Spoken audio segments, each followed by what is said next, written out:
गुंतलेले मनवेडे तुझ्या सवे पर्व दुसरे भाग 63. Miss you too. खूप मिस केलं मी तुलाही. हे बोलताना त्याचेही डोळे पाणावले होते. दोघांनीही पुढे जास्त न बोलता फोन ठेवला. आज त्याचं फायनल चेकअप होणार होतं. म्हणजे रिपोर्ट येऊन सगळं ठीक असेल तर मग त्याला उद्यापर्यंत डिस्चार्ज मिळू शकला असता. आता तो हळूहळू चालतही होता. त्यामुळे रिपोर्ट चांगले येतील ही त्यालाही खात्री होती. फक्त त्यासाठी उद्याची वाट बघायला लागणार होती. संध्याला बाळाचं करता करता कसा वेळ निघून गेला ते कळलंही नाही. वेदितने वेदच्या तब्येतीचा अंदाज घेत हॉस्पिटलमध्ये सुजय येऊन गेल्याचं सांगितलं. काय? सुजय इथे आला होता?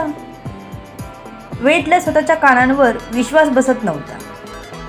एवढा वॉन्टेड असताना, पोलीस त्याच्या मागावर असताना आणि हॉस्पिटलमध्ये एवढी सिक्युरिटी असताना तो इथे आलाच कसा? हे वेदला आता जाणून घ्यायचं होतं. त्याच्या चेहऱ्यावर काळजी, राग आणि उत्सुकता एकदम दिसत होती. एकतर तो इथे यायलाच नको म्हणून राग होता. संध्यासाठी काळजी होती आणि एवढी सिक्युरिटी तोडून त्याने आत येण्याची हिंमत कशी काय केली हे जाणून घ्यायची उत्सुकता होती त्याच्याकडे. त्याने वेदितला विचारलं, पण तू इथे आला कसा काय? तो आलाच नाही तर त्याने तुला पॉयझन दिलं आणि तो हॉस्पिटलमधून निघूनही गेला. वेदित असं म्हणाला आणि वेदला ऐकूनच कसं तरी झालं. आला तो आला वर मला पॉयझन देऊन गेला. दिस इज टू मच. त्यालाच आता राग येत होता. वेदितने त्याला सर्व सांगितलं. तो फोनवर बोलत होता आणि संध्या डोळे मिटून होती. त्या मुद्दीत तो आत गेला हेही सांगितलं. वेद मात्र आता फारच चवता आला होता. त्याची एवढी हिंमत वाढते म्हणजे काय? पोलिसांना जर त्याला पकडता येत नसेल तर त्याने तसं सांगावं. हा जर असाच बाहेर राहिला तर त्याच्या कुटुंबाला त्रास होणार होता. तो त्याच्या पद्धतीने सोक्षमोक्ष लावेल त्याच्या मनात विचार आला आणि त्याने समीरला फोन केला. समीर, काय ऐकतोय मी? वेद रागात म्हणाला.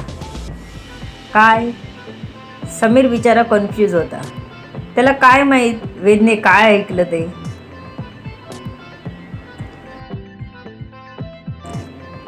सुजय येऊन गेला हॉस्पिटलमध्ये आणि त्याने मला पॉयझन दिलं. एवढी त्याची हिंमत? पोलीस करत काय आहेत? अजून तो मिळाला नाही? वेद एकदम कडक आवाजात म्हणाला. वेद, तुला कोणी सांगितलं हे सगळं? तू शांत राहा. पोलीस त्यांचं काम करत आहेत. कोणीही बसून नाही. तेव्हा पोलिसांना नाव ठेवायची गरज नाही. आमची एक टीम रात्रंदिवस त्या सुजयला शोधण्यात फिरते. तू एका वाक्यात नाही त्यांची किंमत करू शकत. तुझी केस इन्स्पेक्टर देवेश हँडल करत आहे. समीरने जितकं शांततेत समजावता येईल तेवढं समजावलं होतं त्याला. पण वेदला राग आला होता. मला जर कुठे दिसला तर तिथेच ठोकेन साल्याला. तुमचे कायदे पाळत बसणार नाही मी. वेद त्याला जवळजवळ धमकी देत म्हणाला. कायदे कानून मला माहीत नाही. वाचकांनी आणि ऐकणाऱ्यांनी निव्वळ मनोरंजन म्हणून ही कथा वाचावी. वेदला राग आला होता म्हणूनच तो समीरला ऐकवत होता. तो मित्र म्हणून त्याला समजून घेऊ शकत होता म्हणून जास्त काही बोलला नाही. पण पोलिसांच्या विरुद्ध तोही ऐकून कसा गप्प बसेल? मी येतोय तुला भेटायला. तू ठीक आहेस ना? हे सगळं कोणी सांगितलं तुला? समीरने पुन्हा विचारलं. मला कोणीही सांगू दे. त्याच्याशी तुला काय? तुझी पोलीस सिक्युरिटी काय कामाची नाही. तेव्हा त्यांच्यासमोर मला गोळी मारून गेला. काय केलं त्यांनी? काहीच करू शकले नाहीत पोलीस. मग राग येणार नाही का?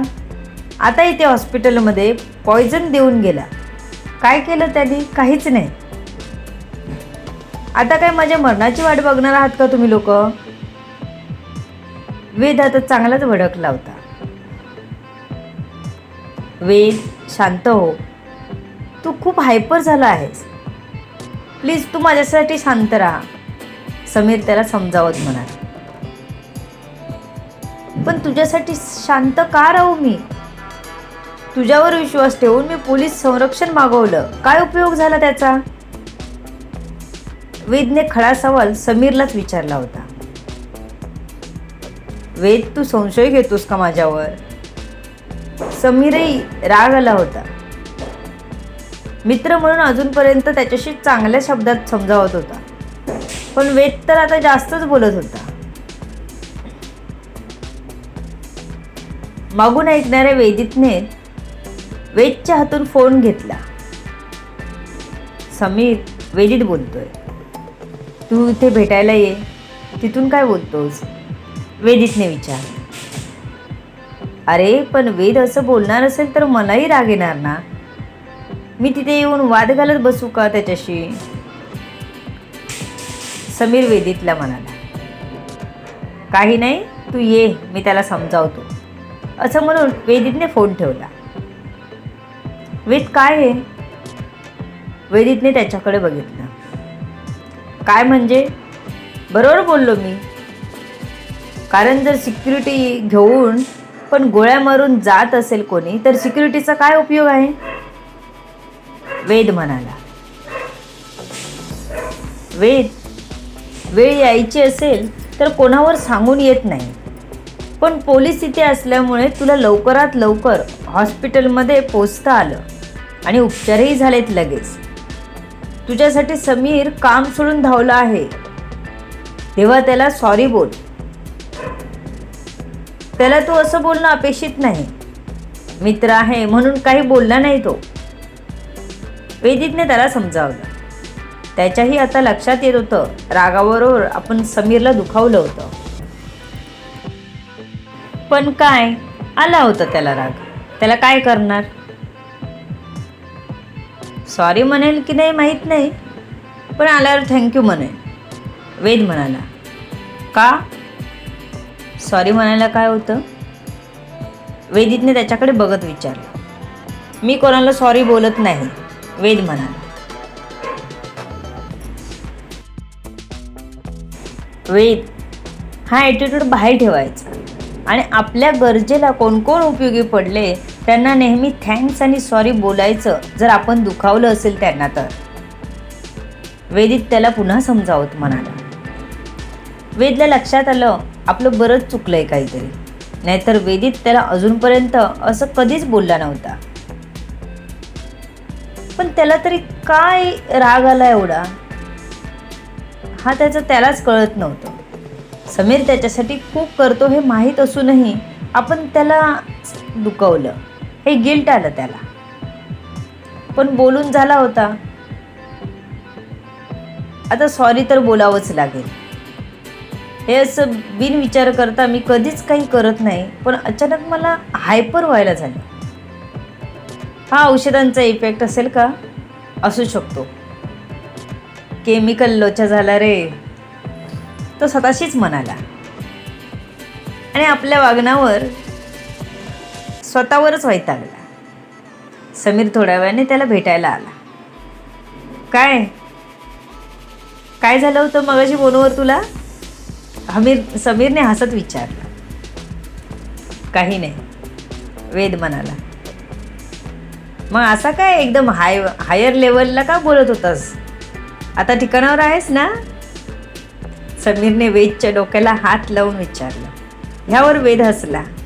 सॉरी यार, मी असं बोलायला नको होतं, पण मलाच कळलं नाही की मी एवढा हायपर झालो. वेद म्हणाला. तसं समीरनेच लगेच उठून त्याला मिठी मारली. राहू दे रे मित्रा, मला तसं वाटलं असतं तर मी तुला भेटायलाच आलो नसतो. मी काही वाईट वाटून घेतलं नाही, पण इथे येऊन पण तर जर तसाच बोलत राहिलास तर मात्र वाईट वाटलं असतं मला. तू ठीक आहेस ना? समीर त्याच्या पाठीत थोपटत म्हणाला. हो, मी ठीक आहे. आज कदाचित देतील मला डिस्चार्ज. रिपोर्ट येतील आता तेव्हा कळेल, वेदने सांगितलं. बरं, निघतो मी आता, मला कामं आहेत.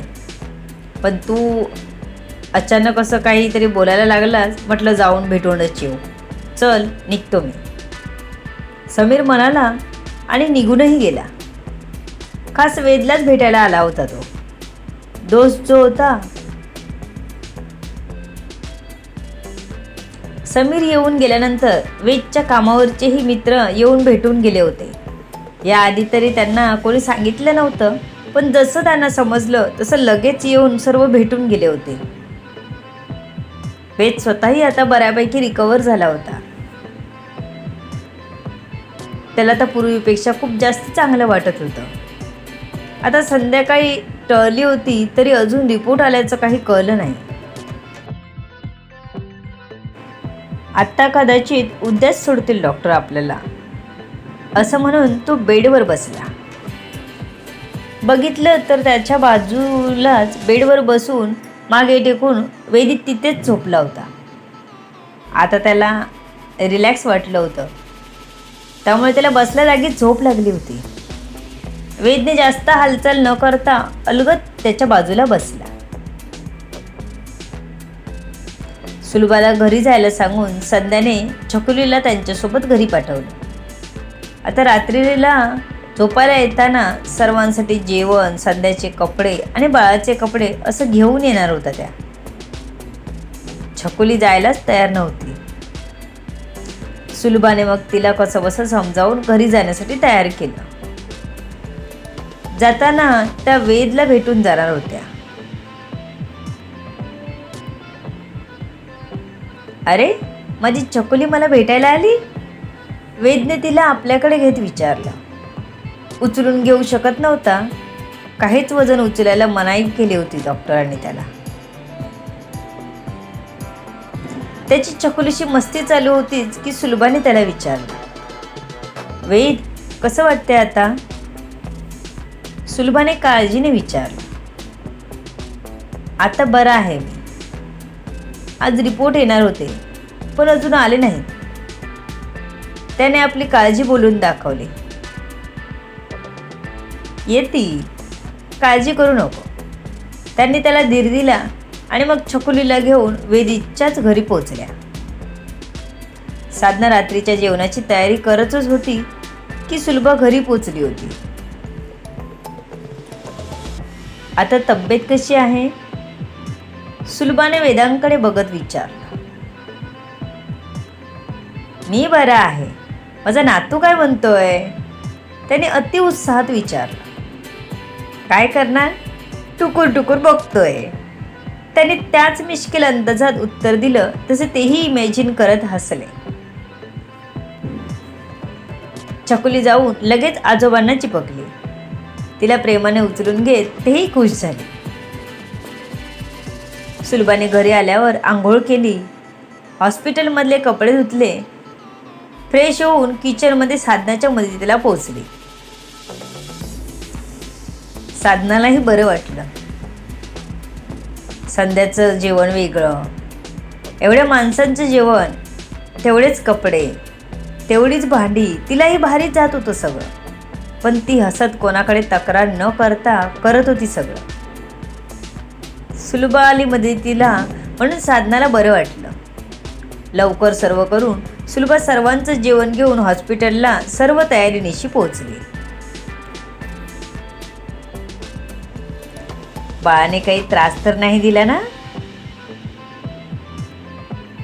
वेद आणि वेदीतलं जेवण देऊन त्या संध्याकडे आल्या होत्या आणि छोट्याशी चौकशी करत होत्या. नाही, पण मलाच झोप येत नाही. मलाच कधी घरी जाते असं झालंय, तिने तोंड वाकडं करत सांगितलं. सोडतील वाटतं तुलाही उद्या. दोघेही एकदमच चला घरी, सुलभा म्हणाली. आता टेन्शन नव्हतं कसलं, त्यामुळे सगळेच रिलॅक्स होते. आता खरं टेन्शन जे काही असेल ते देवेशला होतं. तो अजूनही घरी गेला नव्हता. त्याच्या काळजीत मात्र गौरी वेगळ्याच विश्वात पोचली होती. तिला गाणं सुचत होतं, ना त्याला काही नाव नसावे तूही माझा मितवा. ती ते गुणगुणत आपल्या घरात फिरत होती. तिला जिकडे तिकडे देवेशच दिसत होता.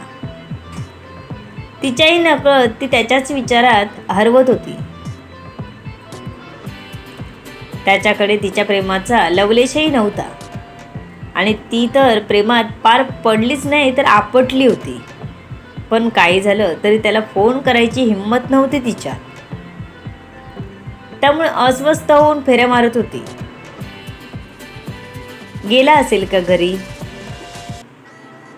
जेवला असेल का, असे अनेक प्रश्न पडले होते तिला. पण उत्तर त्याच्याकडून मिळण्याचे चान्सेस नव्हतेच. तिने काहीतरी ठरवून मग अभिजितला फोन केला. नशीब त्याचा तरी फोन होता तिच्याकडे. अभि, मी गौरी बोलते. गौरीने घाईने आपली ओळख सांगितली. जसा काय तो तिला ओळखणारच नाही, अगदी तसंच. अरे आहे नंबर सेव, बोल, काय काम होतं, अभिने विचारलं. ते तू कामाला आहेस की घरी आहेस? ती पटकन कसं त्याला विचारणार ना देवेशबद्दल, म्हणून जाणून घेण्यासाठी तो कुठे आहे त्याचा अंदाज घेत होती. मी घरी चाललोय सरांसोबत, मला सोडून सर घरी जातील आपल्या. त्याला माहीत होतं तिने नेमका का फोन केला असेल ते. त्याचं बोलणं ऐकून मात्र देवेशच्या कपाळावर आठ्या पडल्या. हा का माझ्याबद्दल कोणाला माहिती देत आहे? त्यामुळे त्याने आपलं लक्ष मोबाईलमध्ये काढून अभिवर केंद्रित केला. अजून गेलात नाही घरी? तिने काळजीने विचारलं. पण ही काळजी अभिसाठी नव्हती तर देवेशसाठी होती. नाही, थोडं काम होतं म्हणून थांबून करत होतो, अभिने सांगितलं. जेवलात? तिने पुन्हा विचारलं. नाही, सर त्यांच्या घरी जाऊन जेवतील आणि मी माझ्या घरी जाऊन जेवेन. अभि तिला उत्तर देत होता, पण त्याला थोडं हसू येत होतं, जे तो ओठात दाबून ठेवत होता. कोण आहे? देवेशने मोठाने विचारल्यावर घाबरून गौरीने फोन ठेवून दिला. तिने अभि काय सांगतो देवेशला तेही ऐकायला फोन चालू ठेवला नाही, एवढी त्याची दहशत होती. पाहूयात काय होते पुढच्या भागात. लेखिका शब्दवेदी उर्फ संतोषी राणे पाताडे. धन्यवाद.